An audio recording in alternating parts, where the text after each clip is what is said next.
Buenos días, estimados estudiantes. Una vez terminada la unidad 1, que era todo nuestro conocimiento base, y empezar a conocer al sistema hipotalámico hipoficiario y revisar dos hormonas, una de la hipófisis anterior, como era la hormona de crecimiento, revisar toda su fisiología, lo más importante, y la fisiopatología. Pasamos a una hormona de la neurohipófisis, que es justamente la ADH o la vasopresina, y revisar los aspectos más importantes de su fisiología y fisiopatología. Continuando con nuestro curso, vamos ahora a realizar o a empezar la segunda unidad, que ya corresponde a regulación del calcio. Hablaremos sobre vitamina D, sobre calcitonina y sobre paratormona. El logro va a ser, como siempre, que ustedes al final de la unidad puedan describir cómo se regula el equilibrio del calcio y considerar la disfunción de las hormonas que pueden estar relacionadas.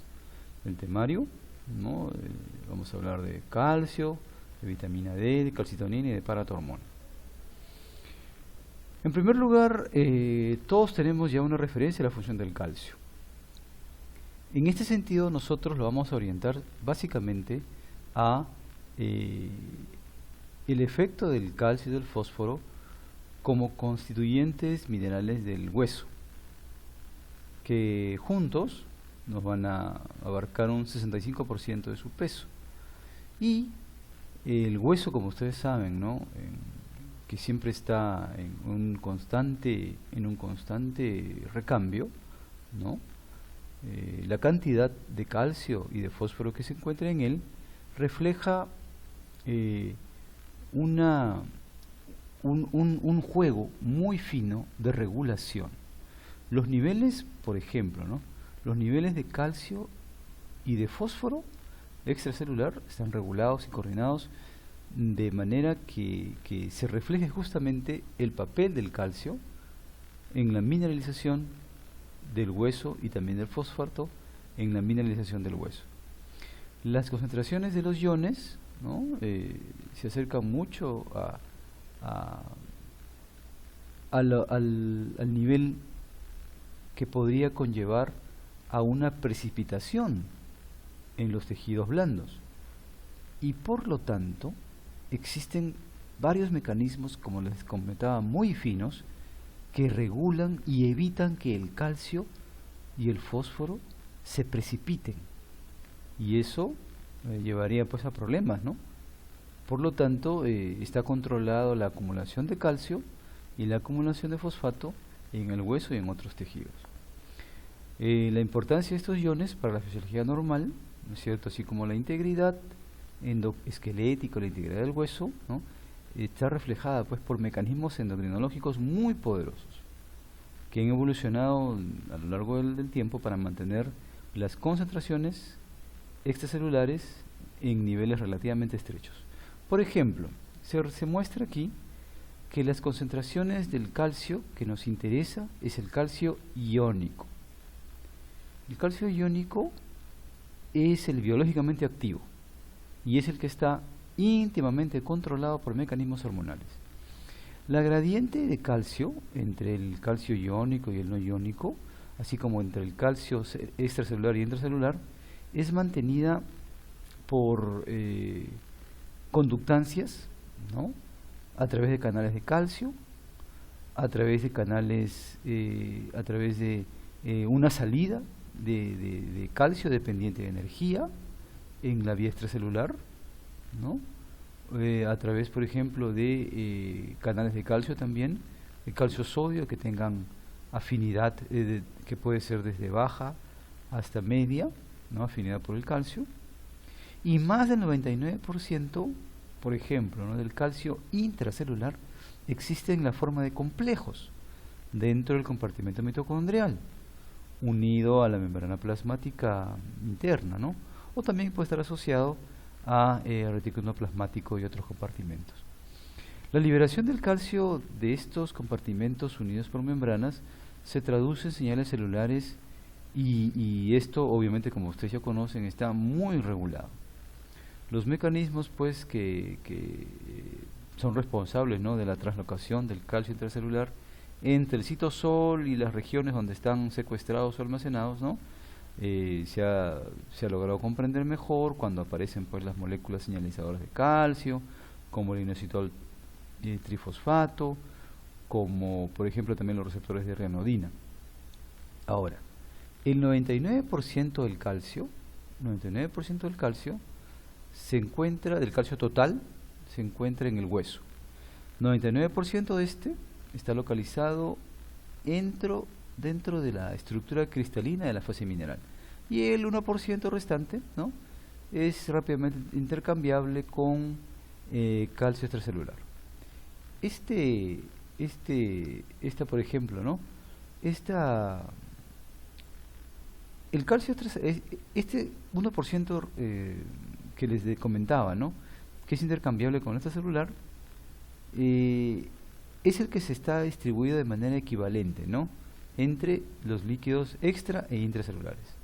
El calcio extracelular, como ustedes lo pueden ver, ¿cierto?, es el principal sustrato para la mineralización de cartílago, ¿ok?, y hueso, y también sirve como cofactor para muchas enzimas extracelulares, sobre todo, ¿no?, las enzimas que están involucradas, por ejemplo, en la cascada de la coagulación, fuente de iones de calcio que sirven para moléculas de señalización para diversos procesos, ¿no?, como por ejemplo ustedes lo pueden ver aquí, ¿no?, mineralización ósea, coagulación sanguínea, excitabilidad de la membrana. Y también, de paso, podemos hablar un poco del fosfato, ¿no?, que básicamente lo que es extracelular es para mineralización ósea, mientras que el calcio intracelular tiene las funciones de activación neuronal, secreción hormonal, contracción muscular, así, y además, ¿no es cierto?, también podríamos hablar de las funciones, por ejemplo, de los iones fosfato, ¿no?, en el interior de la célula, con un factor, por ejemplo, conocemos ampliamente, ¿no?, enlaces de alta energía, regulación de proteínas a través de los mecanismos de fosforilación, roles estructurales, ¿ok?, y eso nos lleva a que nosotros podamos considerar además algunos valores, ¿no?, que tenemos presentes. Por ejemplo, el fosfato, ¿no?, está distribuido ampliamente en tejidos que no son óseos, ¿no? El 85% del fosfato también está en una fase mineral, ¿no?, del hueso, y el resto está localizado en forma orgánica e inorgánica, ¿no?, en concentraciones de muy bajas. Ahora, lo que nosotros nos interesa revisar ahora, además del fosfato, es el calcio, ¿no? El calcio es crítico, ¿no?, y ya lo hemos visto, los eventos en los cuales funciona, ¿no?, funcionamiento adecuado del acoplamiento, excitación, contracción en el músculo cardíaco, la transmisión sináptica, otras funciones en el sistema nervioso, agregación plaquetaria, coagulación, secreción de hormonas, ¿cierto?, y su nivel está íntimamente regulado.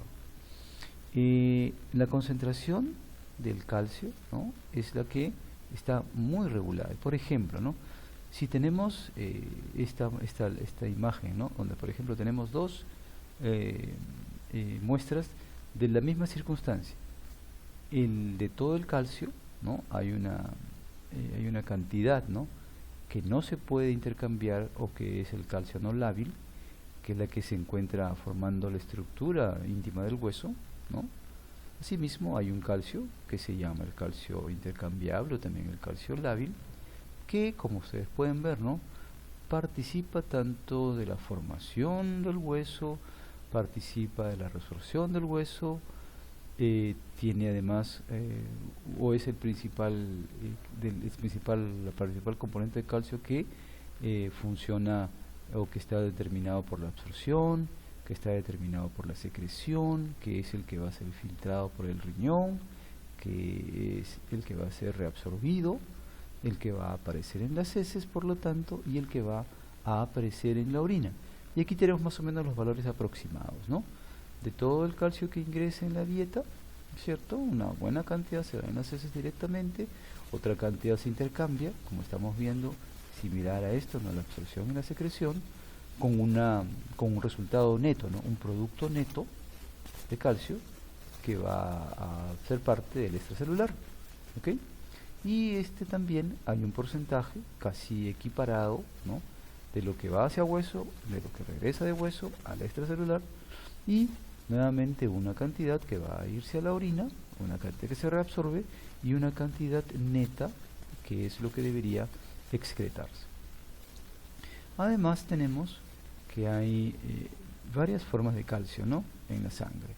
El 50% está como calcio ionizado, de forma biológicamente activa. Un 10% está en forma de complejos aniónicos, con fosfatos, sulfatos, citratos, que son filtrados por el riñón. Y el 40% de este calcio se encuentra unido, ¿no? A proteínas como la albúmina. Y este porcentaje de calcio es un calcio que no se puede filtrar. Los factores que alteran, porque es importante también tener en cuenta que la relación íntima o la relación muy cercana del control del calcio, ¿no? Por las funciones básicas que desempeña en el organismo, deben tener o debe estar muy bien considerado, ¿no? Los cambios que pueden alterar la forma de calcio. Y esto es lo que hay que considerar, ¿no? Por ejemplo, ¿no? Cambios crónicos, ¿no? Que podrían ser corregidos por mecanismos reguladores como por la PTH, ¿no? Por ejemplo, ¿no? Si cambia la concentración de proteínas plasmáticas, ¿no? Va a tener un efecto sobre el porcentaje de calcio total que está disponible, ¿cierto? Podría disminuir o aumentar. Cambios en la concentración de aniones, ¿no? Que puede llevar a que se presenten alteraciones en la concentración, por ejemplo, de fosfato, más o menos fosfato, y cambios en el pH sanguíneo, ¿no? Tanto las acidemias como las alcalemias podrían llevar a que se alteren las formas iónicas y se aumente, por ejemplo, la presencia de forma iónica de calcio. Ese desafío, ¿no? de mantener la homeostasis del calcio es importante, ¿no? Porque a la vez que se mantiene un nivel constante de calcio ionizado en el líquido extracelular, se debe proveer cantidades adecuadas de calcio a las células, a los huesos y además para la excreción renal. Y mientras se compensa el calcio, ¿no? En todo el día, durante las horas del día, ¿no? Hay cambios en la ingesta, ¿no? Y básicamente están utilizándose dos hormonas, ¿no? Toda esta función, ¿no? Es sorprendente que se maneje a través de dos hormonas, que es lo que vamos a revisar en un momento más, ¿no? Dos hormonas, una de ellas es la paratormona y la otra es la vitamina D. Y esta secreción de cada una de estas hormonas, ¿no? Es muy sensible a pequeños cambios en el calcio sérico. Y cada hormona es capaz de regular el intercambio del calcio, ¿no? A través de las tres interfaces del líquido extracelular: a través del intestino, a través de los huesos y a través del túbulo renal. ¿Cómo se da en general la homeostasis global del calcio? La homeostasis global del calcio implica la interacción coordinada, como les decía, de tres sistemas orgánicos, ¿no? El hueso, el riñón y el intestino. Y las hormonas que estamos hablando, ¿no? La paratormona, calcitonina, vitamina D. Y la relación entre estos es lo que mantiene el calcio en balance, ¿no? Por ejemplo, ¿no? Aquí está lo que está ingresando, ¿no? Lo que está absorbiéndose, lo que se está excretando, el líquido extracelular, la acumulación en el hueso, la reabsorción en el hueso, involucradas las hormonas que estamos hablando. En este nivel, por ejemplo, paratormona, en este nivel la vitamina D, en este nivel también la paratormona, favoreciendo la reabsorción, y aquí de una manera inversa, de manera negativa, la calcitonina. Asimismo, a nivel renal, ¿cierto? La paratormona, favoreciendo, por ejemplo, en el tracto gastrointestinal, principal lugar de absorción, más o menos un porcentaje, como ya les habíamos comentado, ¿no? Es lo que es absorbido en la dieta, ¿no? Y la absorción conjunta es con acción conjunta gracias a la vitamina D y la paratormona. Ese 150, como dice, ¿no? 150 miligramos de calcio son secretados en el tracto gastrointestinal Y la absorción neta de calcio diaria es aproximadamente un 20% del calcio que es ingerido. El riñón, algo importante, ¿no?, excreta la misma cantidad de calcio que se absorbe. Por otro lado, el otro órgano involucrado, el hueso, ¿no?, el almacenamiento es aproximadamente un kilogramo, ¿no?, que es 99% de todo el calcio corporal total. Se intercambia de manera activa con el plasma para facilitar la remodelación ósea, que es un proceso continuo que lo vamos a revisar, ¿no?, de resorción de hueso y de formación de hueso, en el cual está involucrada la paratormona como un estimulante y la calcitonina como un inhibidor. Y muchas veces el desequilibrio de esta remodelación ósea es lo que lleva a que se presente la osteoporosis. Últimamente, para mantener un balance de calcio, los riñones deben excretar, ¿no?, la misma cantidad de calcio, ¿no?, que se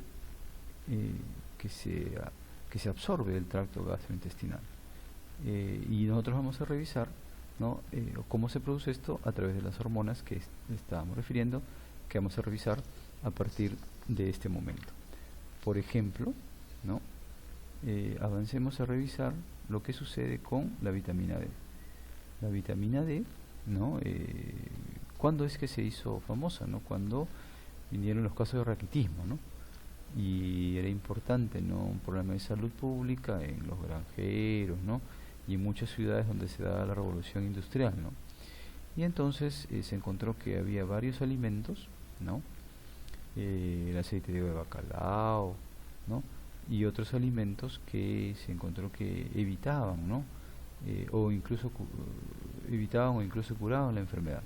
Y esto se llevó a que se descubriera el principio activo, que era la vitamina D, que viene en dos formas, ¿no?, de 2 y de 3, y que tienen diferencias en sus cadenas laterales, ¿no?, y estas diferencias estructurales afectan, ¿no?, su unión a un transportador, ¿no?, que es la proteína enlazante de vitamina D, y también pueden afectar un poco su metabolismo, pero en general la actividad biológica de las dos formas de la vitamina D, ¿no?, o de sus metabolitos activos, es comparable.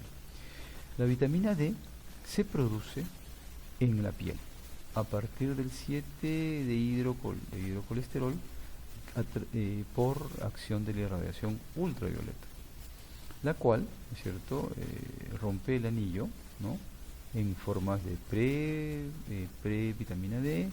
Esta previtamina D se isomeriza a vitamina D, o con la irradiación ultravioleta continuada puede pasar a taquisterol y lumisterol. La vitamina D, ¿no?, es retirada o transportada de la piel unida a la proteína enlazante. El hígado y otros tejidos, ¿no?, metabolizan la vitamina D,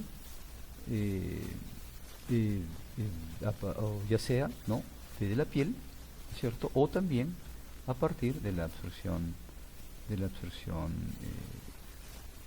por ingesta oral, hacia 25-hidroxivitamina D, ¿no?, que es la principal forma circulante. ¿Okay? Esta 25-hidroxi-D luego es metabolizada a 1,25, ¿no?, 1,25-hidroxi-D, sobre todo, ¿no?, en el riñón, por la enzima. Hay una enzima importante aquí, que es la CYP27B1, aunque también hay otros tejidos, por ejemplo, células epiteliales, células del sistema inmune y la propia glándula paratiroides, que contiene esta actividad enzimática. Esta 1,25-hidroxi-D es la principal forma hormonal de la vitamina D y es la responsable de la mayor parte de sus acciones biológicas.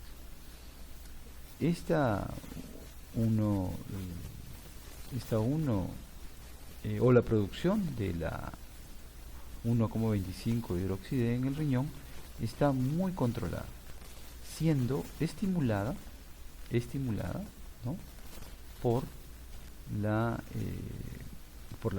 hormona paratiroidea, y es inhibida por el calcio, por el fosfato. La producción extrarrenal de esta 1,25 hidroxi-D, como se da en los queratinocitos y macrófagos, no tiene el mismo control, ¿no? Y básicamente está estimulada por citoquinas, ¿no? Como el factor necrosis tumoral alfa, como el interferón gamma, ¿no? Que regulan esto, pero como les repito, a nivel de los queratinocitos y de los macrófagos, es decir, estos regulan en la producción extrarrenal. La producción renal es estimulada por la hormona paratiroidea e inhibida por el calcio y por el fosfato. El 1,25 hidroxide reduce los niveles los propios niveles, ¿no? De 1,25 hidroxide en las células, ya sea por una disminución de su producción, ¿no? O por una estimulación de su catabolismo a través de la inducción de otra enzima, otra CYP. Esta vez es la CYP24A1, que es una 24 hidroxilasa. Entonces la propia 1,25 hidroxide reduce sus propios niveles, ¿no? A través de esta inducción de esta enzima. La 25 hidroxivitamina D y la 1,25 hidroxide son hidroxiladas en la posición 24 para formar 24,25 hidroxide y 1,24,25 hidroxide respectivamente. Esta hidroxilación, ¿no? Es el primer, generalmente, ¿no? Es el primer paso que se da en el catabolismo de estos metabolitos activos para el producto final, ¿no? Que es el ácido calcitroico. Aunque también estas hormonas anteriormente mencionadas, ¿no? La 24,25 hidroxide y la 1,24,25 podrían tener sus propias actividades biológicas, pero no nos vamos a involucrar en esa ahora. Los metabolitos de la vitamina D son transportados a través de la proteína enlazante y la albúmina. Muy poco circula en forma libre. El hígado produce también esta proteína enlazante y la albúmina. Y estas proteínas podrían perderse, ¿no? Si es que, por ejemplo, hay enteropatías, ¿no? O hay síndrome nefrótico. Por lo tanto, en aquellos pacientes que tuvieran enfermedades renales, intestinales o hepáticas, ¿no? Que resulten en bajos niveles de estas proteínas transportadoras, ¿no? Se podría también disminuir los niveles totales de los metabolitos de la vitamina D sin que necesariamente haya deficiencia de vitamina D, ya que su concentración libre es normal. El receptor de la 1,25 hidroxivitamina D es un factor de transcripción, ¿no? Que regula la expresión de genes que son los que median, ¿no? Son los mediadores de su actividad biológica. Este receptor, ¿no? Es un miembro de una familia de receptores de glucocorticoides, mineralocorticoides, hormonas sexuales, hormona tiroidea y metabolitos también de vitamina A, ¿no? Está muy distribuido y no solamente está restringido pues a aquellos tejidos que son considerados como blancos clásicos de la vitamina D. Una vez que se une el receptor de la vitamina D a la 1,25 sobre todo, ¿no? Sufre una heterodimerización, ¿no? Con otros receptores hormonales nucleares, sobre todo con la familia del receptor X de los retinoides, ¿no? Este complejo luego se une a las secuencias de DNA especiales llamadas elementos de respuesta de vitamina D y generalmente, ¿no? Que es lo que va a dar lugar a expresión genética, ¿no? Además de eso, ¿no? El 1,25 hidroxivitamina D tiene algunas acciones que no están, que no están mediadas por la vía genómica y incluyen, por ejemplo, ¿no? Estimular el transporte de calcio a través de la membrana plasmática. Aunque no se conocen muy bien los mecanismos, es un dato interesante, ¿no? Eso sobre todo, ¿no? Se da en el intestino. Además tenemos, ¿no? Mostrado aquí, ¿no? El mismo gráfico, pero de una manera esquemática, ¿no? La forma de vitamina D inactiva que va a pasar a la 25 hidrolasa que les hablaba, ¿no es cierto? Que la 25 es la principal forma circulante, pero no es la que tiene la principal actividad, actividad baja, ¿no? Y tiene que pasar por el riñón, ¿no es cierto? Para dar lugar, ¿no es cierto?, a la 1,25 de hidroxivitamina D, ¿no? Que es la forma activa el famoso calcitriol, ¿no? Que es la forma activa de la vitamina D. Y su actividad, como bien dice, ¿no? Incrementada por el bajo nivel de fosfato, por la paratormona y disminuida por la misma hidroxivitamina D3. Es decir, se autorregula. También existe, ¿no? Existe también, y es bueno considerarlo, que podría haber unas deficiencias, ¿no? De vitamina D. Esta deficiencia de vitamina D puede llevar, ¿no? a varias alteraciones, ¿no? Por ejemplo, si no se produce, si hay alteraciones en la enzima, por ejemplo, no va a haber la forma activa, no se va a absorber bien el calcio, el fósforo va a disminuir el nivel sérico, ¿no es cierto? Eso va a llevar a que se active la paratormona, lo que a su vez va a hacer que se movilice calcio y fósforo del hueso, ¿no es cierto? Eso va a llevar, ¿no? a que se compense la deficiencia, pero lleva, ¿no? a que haya una pobre mineralización ósea, ¿no? Y es lo que les comentaba, ¿no? Es el famoso raquitismo y también el famoso problema. Esto es cuando recién se está formando el hueso o en los menores, ¿no? Y la osteomalacia ya es más considerado, ¿no? en los adultos. Asimismo, ¿no? se puede ver que se incrementa la salida de fosfato, ¿no? por la orina. ¿Cuál es la otra enzima involucrada en la regulación, ¿no? de lo que hablábamos del metabolismo del calcio, ¿no? Tenemos a la calcitonina, ¿no? Calcitonina es un péptido, ¿no? de 32 aminoácidos que su función principal es inhibir la resorción ósea mediada por osteoclastos. La calcitonina, como ustedes lo pueden ver, secretada por las células C parafoliculares, de la tiroides. Estas, ¿no? son células neuroendocrinas, ¿no? derivadas de el último cuerpo branquial, ¿no? que se fusiona a los lóbulos posteriores de la tiroides para convertirse, ¿no? en la masa de la célula C, que aproximadamente es bajo, no es solamente un porcentaje del 0.1% de lo que corresponde a la glándula tiroidea. La secreción de calcitonina está bajo el control del calcio ionizado, ¿no? La célula C utiliza el mismo receptor sensible a calcio que la célula paratiroides para percibir los cambios en el calcio ionizado ambiental, ¿no? A diferencia de las células paratiroideas, las células C incrementan la secreción de calcitonina en respuesta a hipercalcemia y cortan la secreción hormonal durante la hipocalcemia.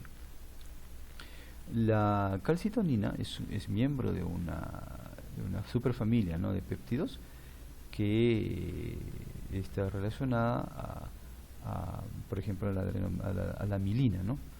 Están codificadas por un mismo gen, ¿no es cierto?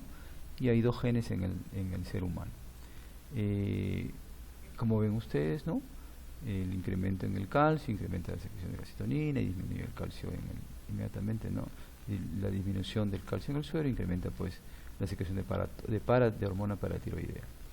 Inhibe la actividad de los osteoclastos estimuladas por la paratormona y estimula la actividad osteoblástica del depósito de calcio en la matriz ósea. La acción de está mediada, ¿no? por la proteína GS y que lleva el elemento del AMP cíclico. El principal efecto, ¿no? de la hormona, como les estoy comentando, es inhibir la resorción ósea, ¿no? por los osteoclastos. Después de que se exponen a los osteoclastos, ¿no? después de que se expone la calcitonina o el osteoclasto de la calcitonina, la morfología cambia, ¿no? y deja de ejercer su actividad, se disminuye de tamaño y se retrae, ¿no? Los osteoclastos y las células de túbulo contorneado proximal tienen receptores para calcitonina, al igual que el receptor para la paratormona es un receptor sensible, ¿no? a la proteína GS, ¿no? Y lleva a la generación de AMP cíclico en las células objetivo. También tiene leves efectos renales, ¿no? Que es, por ejemplo, la calcitonina en el riñón inhibe levemente, ¿no?, la reabsorción de fosfato, por lo que favorece, ¿no?, la excreción de fosfato renal. También induce una ligera natriuresis e incrementa la excreción de calcio. Estos efectos no son esenciales, ¿no? Porque el control, ¿no? Porque el control agudo, ¿no?, es resultado de otras funciones. Sin embargo, ¿no?, la calcitonina tiene muy poco interés, ¿no? O no muy poco, sino un interés clínico bajo, ¿no? Porque en primer lugar, ¿no?, es un marcador.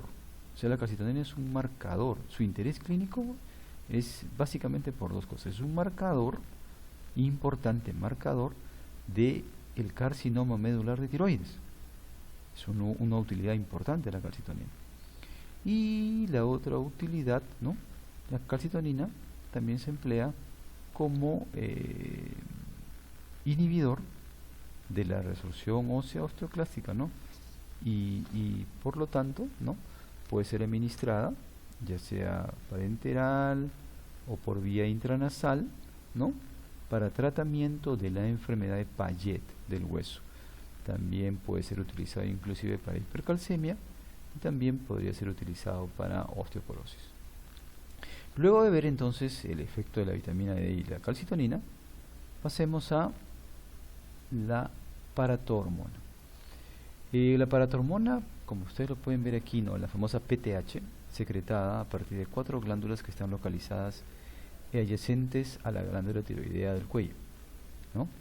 Las glándulas pesan en promedio, bueno, un dato que pesan en promedio cada uno 40 miligramos. Las dos superiores, ¿no?, se encuentran cerca de la cara posterior de la cápsula tiroidea, y las inferiores, ojo, las inferiores están localizadas con mayor frecuencia cerca al margen o límite, ¿no?, tiroideo inferior. Sin embargo, no es muy variable, ya que del 12 al 15% de las personas pueden presentar inclusive, ¿no?, una quinta glándula paratiroidea. Las paratiroides surgen a partir del tercer y cuarto branquial, ¿no?, arco branquial, ¿no es cierto? Y las glándulas inferiores son las que derivan del tercero, ¿no?, del tercero. Migran, ¿no?, la embriología es similar, ¿no?, migran de sus zonas de manera cefálica, ¿no?, y otras migran de manera caudal. Las glándulas paratiroides están compuestas de células epiteliales y grasa estromal. La célula epitelial predominante es la célula principal. La célula principal se diferencia porque tiene citoplasma claro, ¿no?, y de las otras células, que son las células oxífilas, que aunque son un poco más grandes, tienen un citoplasma granular eosinofílico. Ambas células contienen la PTH y no se sabe, ¿no?, si es que la regulación secretora difiere, ¿no?, en ellas de alguna manera que sea importante. Para regular o qué es lo que hace, ¿no?, la hormona paratiroidea para regular la concentración de calcio extracelular. La paratormona tiene un control muy estricto por el calcio sérico. Entonces, la relación de feedback negativo de la paratormona con el calcio sérico es muy sigmoidea, ¿no?, muy sigmoidea, tal como se puede ver, ¿no?, en esta imagen, ¿no?, en esta imagen. La relación es muy similar. Hay una parte, ¿no?, muy aguda de la curva, ¿no?, que corresponde exactamente al rango normal del calcio, ¿no?, que es muy importante, ¿no?, para mantener el control y asegurar que se mantenga dentro del nivel normal. Para poder mantener esta curva, ¿no es cierto?, para mantener esta curva, la célula paratiroides se se basa, ¿no?, en la regulación, ¿no?, se basa en la presencia, ¿no?, de niveles relativamente altos del receptor sensibilizador, ¿no?, sensibilizador de calcio extracelular, que es el famoso Cas-R. Este receptor es una proteína, ¿no?, que es una proteína, es un receptor asociado a proteína G, que pertenece a la familia C, ¿no?, de esta superfamilia de receptores acoplados a proteína G. Tiene una secuencia, ¿no?, que es homóloga a receptores de glutamato metabotrópicos del sistema nervioso central, ¿ok?, y tiene un dominio extracelular grande, ¿no?, que es el que regula la sensibilización o la captación del calcio y de otros del calcio y de otros iones. Al igual que los receptores acoplados de proteína G, este receptor de sensible a calcio tiene 7 dominios transmembrana, ¿no?, y están involucrados pues en la transmisión de la señal, ¿no? El receptor localiza las células principales, a niveles de células de calcio. La activación del receptor, ¿no?, como está el mecanismo aquí, pasa, ¿no?, por metabolitos activos, por glucotianos, ¿no es cierto?, y va a disminuir la secreción de paratormona, ¿no?, por degradación de la hormona, mientras que la disminución del calcio, ¿no?, es el que lleva a la liberación de la paratormona. Aquí tenemos el mecanismo, ¿no es cierto?, mecanismo, ¿okay?, y la regulación de la paratormona, ¿no?, se produce de la siguiente manera, ¿no? La liberación es inducida por hipocalcemia, por hiperfosfatemia, por hipomagnesemia y por catecolaminas. Y esta liberación es inhibida cuando ya tenemos hipercalcemia, cuando tenemos hipofosfatemia, hipomagnesemia severa, ¿no?, por ejemplo, por abuso de alcohol, y además cuando tenemos vitamina D elevada. Hay mutaciones también en el receptor, ¿no?, que podrían llevar a famosas enfermedades familiares, ¿no?, como hipercalcemia hipocalciúrica. Este receptor Cas no es el único que está o sea, no solamente se encuentra en la paratiroides, también está en el cerebro, en la piel, en el cartílago de la placa de crecimiento, en el hueso, en el intestino, estómago y otros tejidos, ¿no? Regula la respuesta al calcio en la célula C de la tiroides, ¿no?, y por ejemplo, ¿no?, para regular o para secretar, por ejemplo, calcitonina en respuesta a elevaciones de la concentración plasmática de calcio, ¿no? Y también, por ejemplo, en la nefrona distal del riñón, ¿no?, donde el receptor regula tanto la excreción de calcio como la depuración de agua, y además el papel de este receptor en otros tejidos no se sabe, ¿no? Entonces, la principal señal intercelular por la cual un incremento del calcio inhibe la secreción de paratormona parece ser el incremento en la concentración intracelular de calcio, ¿no? Entonces, este receptor es asociado pues directamente, ¿no?, a una proteína G, ¿cierto?, que va a dar lugar a toda la cascada de la activación intracelular que nosotros ya conocemos. La regulación de la paratormona, ¿no?, por ejemplo, ¿no?, para ahondar un poco más, la hiperfosfatemia aumenta directamente la secreción de paratormona al inhibir, ¿no?, al disminuir la actividad de la fosfolipasa 2, por lo tanto la formación de ácido arquidónico. Indirectamente también pues, va a aumentar la secreción de paratormona porque disminuyen los niveles de calcio libre, por lo tanto, y después también la activación de la vitamina D renal, ¿no? Pacientes con deficiente función renal, hiperfosfatemia, paratormona elevada, vitamina D disminuida, resorción ósea aumentada, pérdida de la masa ósea, hiperparatiroidismo secundario. Esto, por ejemplo, es muy importante, ¿no? ¿Por qué se pierde la masa ósea en los pacientes que tienen función renal? Por este mecanismo. Y la hipofosfatemia disminuye marcadamente el RNA mensajero de la paratormona y el nivel plasmático de paratormona a la vez. Hay 3 tipos de receptores de paratormona, 1, 2 y 3, todos están acoplados a proteína G, y los efectos biológicos dependen básicamente del receptor 1, que utiliza el ciclaje en específico. ¿no? Y como les comentaba, expresados en osteoblastos y en riñón, responden a la paratormona y al péptido relacionado a la paratormona.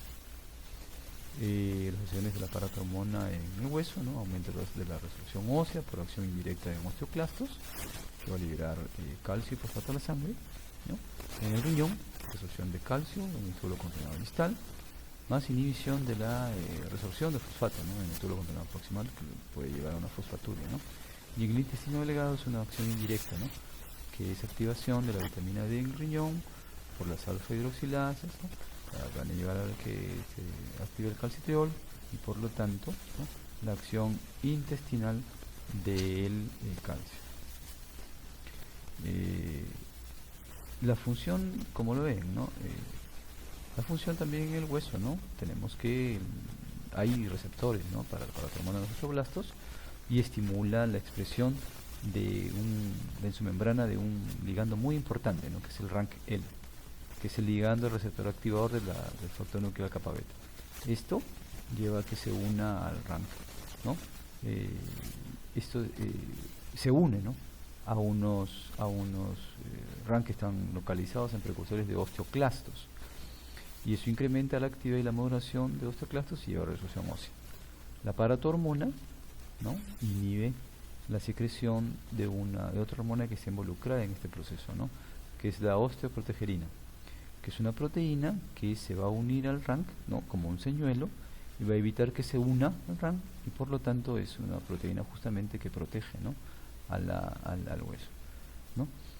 Tenemos aquí, por ejemplo, una imagen, ¿no? Bien característica, ¿no? El osteoblasto ante el estímulo tanto de vitamina D como de la paratormona o como de la proteína relacionada, así como de interleuquina 11, interleuquina 6, interleuquina 1, ¿no? Expresa el RANK, ¿okay? Sin embargo, también, ¿no? Se expresa también, ¿no es cierto?, la osteoprotegerina bajo algún estímulo que lo vamos a ver más adelante, ¿no? ¿Y qué pasa? Esta osteoprotegerina va a proteger justamente, ¿no? Porque ya no se va a unir el osteoblasto, ya no se va a unir el RANK al osteoclasto y lo va a activar, sino al contrario, se va a unir a la osteoprotegerina y ya no va a activar al osteoclasto, que como ustedes saben es el que provoca la destrucción o la resorción del hueso. Esto lo vamos a revisar un poco más profundamente, ¿no? en la siguiente lámina, ¿no? Por ejemplo, si vemos, ¿no? la relación, ¿no? de lo que estábamos hablando, ¿no? El osteoblasto, que expresa el RANK, ¿no es cierto? El RANK, y el osteoclasto, ¿no es cierto?, que es el que va a degradar el hueso. Entonces, si nosotros, por efecto, por ejemplo, como les decía, ¿no?, por efecto de la vitamina E, por efecto de la paratormona, ¿no?, se activa o se expresa el RANK, que lo que va a pasar, se va a activar, ¿cierto? Se va a hacer que se active, ¿no?, el osteoclasto, ¿no?, y que lleve a su función el osteoclasto y que luego, bueno, vaya a apoptosis. Sin embargo, y una vez podemos adelantar aquí el tema, ¿no? Cuando se introduce, ¿no?, en el esquema, este esquema simple, ¿no?, de activación del osteoblasto, relación entre osteoblasto y osteoclasto, activación de osteoclasto y aumento de la resolución ósea, ¿no?, cuando se incluye en este esquema al estrógeno, aquí en rojo, miren ustedes todas las ventajas que tiene, ¿no? Estimula la osteoprotegerina para que justamente evite esta unión, ¿no? Además, miren ustedes, el estrógeno aumenta la apoptosis de los osteoclastos, el estrógeno inhibe a los estimuladores de la expresión del RANK, ¿no? Y todo esto lleva a que la osteoprotegerina sea una proteína muy importante, ¿no?, que mientras haya estrógeno o mientras se presente estrógeno, permita que no se destruya el hueso o no se elimine el hueso de manera mayor a lo que debería ser normalmente. Y tenemos, ¿no?, el proceso global, ¿no es cierto? Como ustedes pueden ver, ¿no?, normalmente, ¿no?, es un ciclo de remodelación normal en el hueso, ¿no? tenemos que hay una superficie, ¿no?, que está en reposo, ¿cierto?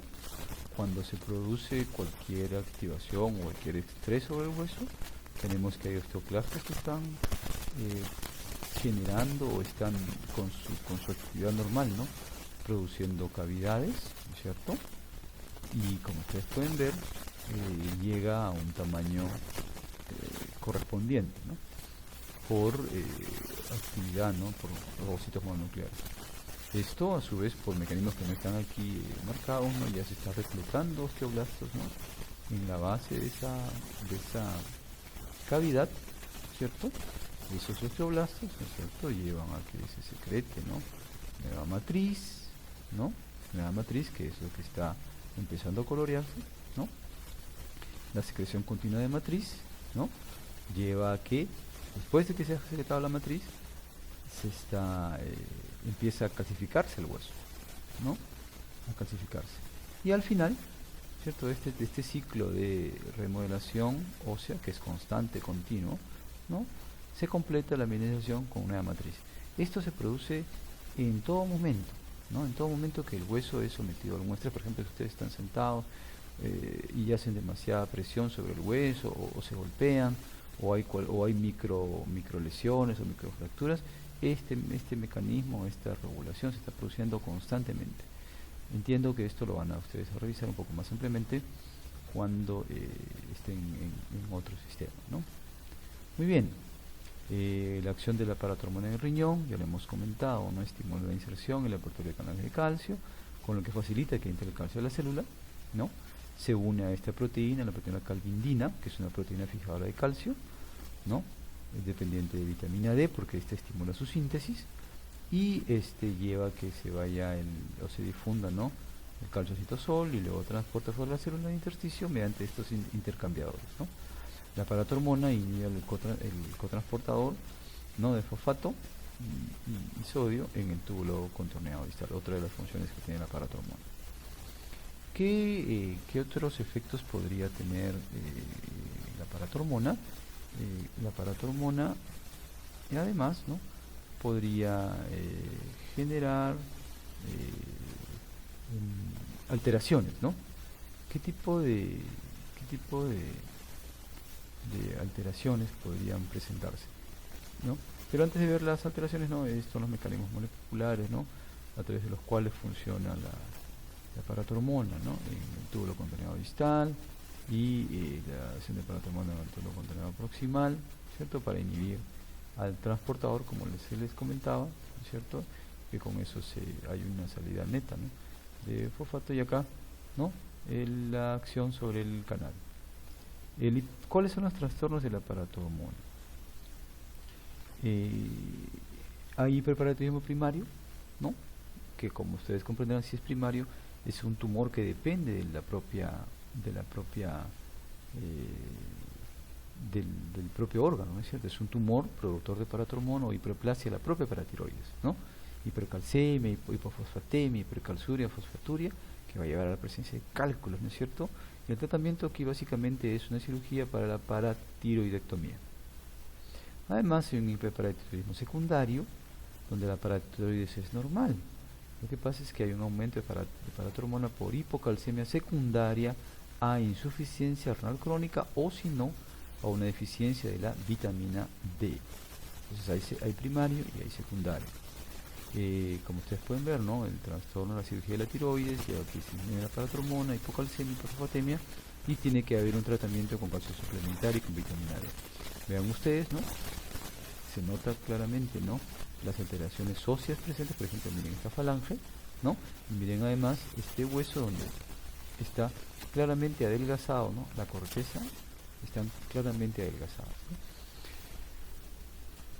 ¿no? Además, ¿no?, también se pueden presentar un pseudo hipoparatiroidismo, ¿no?, que es un problema, ¿no?, que he descubierto por el endocrinólogo, que es hipocalcemia, hiperfosfatemia, alteraciones fenotípicas, que es parte del todo el problema que se presenta en la osteodistrofia hereditaria de Albright, ¿no?, donde hay pues una proteína defectuosa, ¿no?, para la paratormona en el riñón y hueso.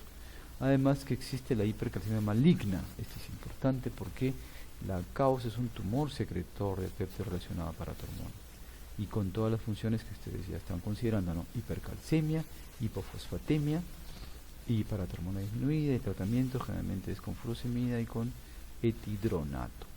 Aquí están algunas de las imágenes que pueden ustedes encontrar en la osteodistrofia hereditaria de Albright. Y por último, ¿no?